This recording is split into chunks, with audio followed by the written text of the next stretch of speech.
នៅលើពិភពលោកពុំមានកម្ពុជាក្រមណាស្របច្បាប់មិនដឹងថាអត់ស្របច្បាប់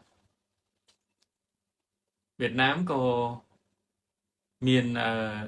កៅអីនៅក្នុងអង្គការ UNPO នៃសិទ្ធិជនជាតិដើមបាទទទួលបន្ទុកសិទ្ធិជនជាតិដើមហើយចុះខ្មែរក្រមក៏មានកៅអីនៅក្នុងអង្គការ UNPO ដែរសមាជិកដូចគ្នាហើយមិនថាគ្មានណាទួលស្គាល់ហើយចុះបើ UNPO ហ្នឹង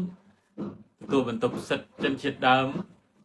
ទទួលស្គាល់ខ្មែរក្រមជាជនជាតិដើមហើយបើថាវៀតណាមមិនទទួលស្គាល់មិនវៀតណាមមានកៅអីនៅក្នុងនោះដែរយើងវាមិនស្គាល់ច្បាប់ទម្លាប់នៅលើពិភពលោកមកចេះនិយាយហើយប្រទេសវៀតណាមនោះមិនមែនតែខ្មែរក្រមជាជនជាតិដើមទេណាសូម្បីតែជាតិម៉ុងតាញាក៏គេជនជាតិដើមដែរនៅវៀតណាមកណ្ដាលបច្ចុប្បន្ននោះជនជាតិចាមក៏គេជនជាតិដើមដែរនៅក្នុងប្រទេសវៀតណាមហើយក៏គេមានតុងតំណាងជនជាតិដើមគេដែរនៅក្នុងអង្គការហ្នឹងបាទហើយខ្មែរក្រមគេមានតុង3ពណ៌ខៀវលឿងក្រហមហ្នឹងហើយដែលតំណាងឲ្យជនជាតិដើមខ្មែរក្រមដែលរស់នៅលើទឹកដីកំណើតហើយស្គាល់ពាក្យហៅថាជនជាតិដើមអត់ជនជាតិដើមគឺជាជនជាតិមួយដែលរស់នៅលើទឹកដីកំណើតរបស់ខ្លួនឯងតាំងពីដូនតាក៏កើតពីសម័យបរមបុរាណមកអញ្ចឹងណាហើយជនជាតិចាមនោះនៃអតីតនគរចម្ប៉ានោះក៏គេជាជនជាតិដើមនៅក្នុងប្រទេសវៀតណាមដែរពីអញ្ចឹងណាហើយគេក៏ឃើញមានសមាជិកគេមានកៅអីនៅក្នុងអង្គការ UNPO ដែរបាទមានតែឯងទេដែលបដិសេធឲ្យមិនដែលទទួលស្គាល់ពីខ្មែរក្រមឬក៏ជនជាតិចាមឬក៏ជនជាតិម៉ុងតាញាដែលជាជនជាតិដើមនៅក្នុងប្រទេសនោះចោទគេថានេះជនជាតិភេទតិចជនជាតិភេទតិចគឺមានន័យថាជនជាតិដែល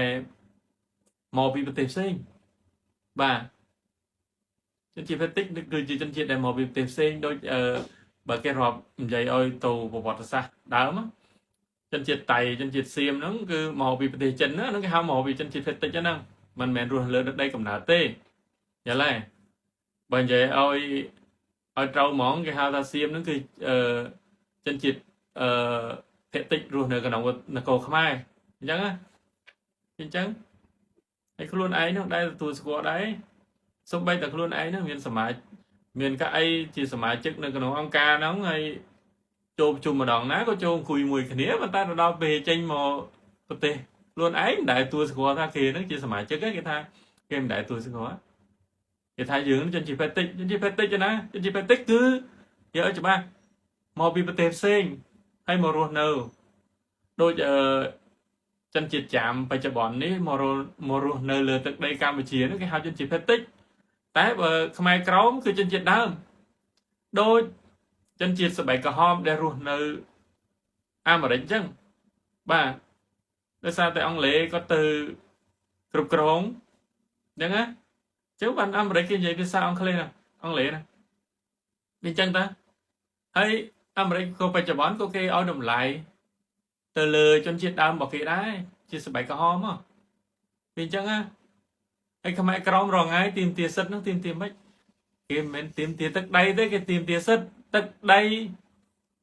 គេមានហើយបាទដូចខ្ញុំអញ្ចឹងនៅកម្ពុជាក្រមផ្ទះខ្ញុំមាននោះប្លង់ផ្ទះប្លង់ដីទឹកខ្ញុំមានដូចគេដូចឯងដែរតាខ្ញុំមិនទាមទារទឹកដីទេគឺទាមទារសិទ្ធិហើយសិទ្ធិនោះមិនសិទ្ធិដែលចែងចេញពីអង្គការ UNPO នោះសិទ្ធិជនជាតិដើមនោះហើយយើងជនជាតិដើមយើងមានសិទ្ធិអីខ្លះអញ្ចឹងណារឿងរស់នៅលើទឹកដីកំណត់យើងមានសិទ្ធិអីខ្លះគេយកពន្ធយើងបែបណាហើយយើងទៅពេទ្យហ្នឹងយើងត្រូវបង់បែបណាហើយយើងត្រូវមានសិទ្ធិបង្កើតសាលារៀនយ៉ាងណាអីចឹងណាបន្តវប្បធម៌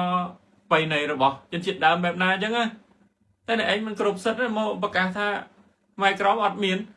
មិនអង្គការ UNPO ទួលស្គាល់មានខ្មែរក្រមមានកៅអីនៅក្នុងនោះជនជាតិម៉ុងតាញាក៏មានកៅអីក្នុងនោះជនជាតិចាមក៏មានកៅអីក្នុងនោះពួកគេជនជាតិដើមពិតប្រាកដហ្នឹងបើទទួលស្គាល់វាពុំមានរឿងអីដែលប្រកែកគ្នានោះទេដោយសារយើងហ្នឹងវាកន្លែងក្លុចយើងមិនទទួលស្គាល់គេហ្នឹងហើយ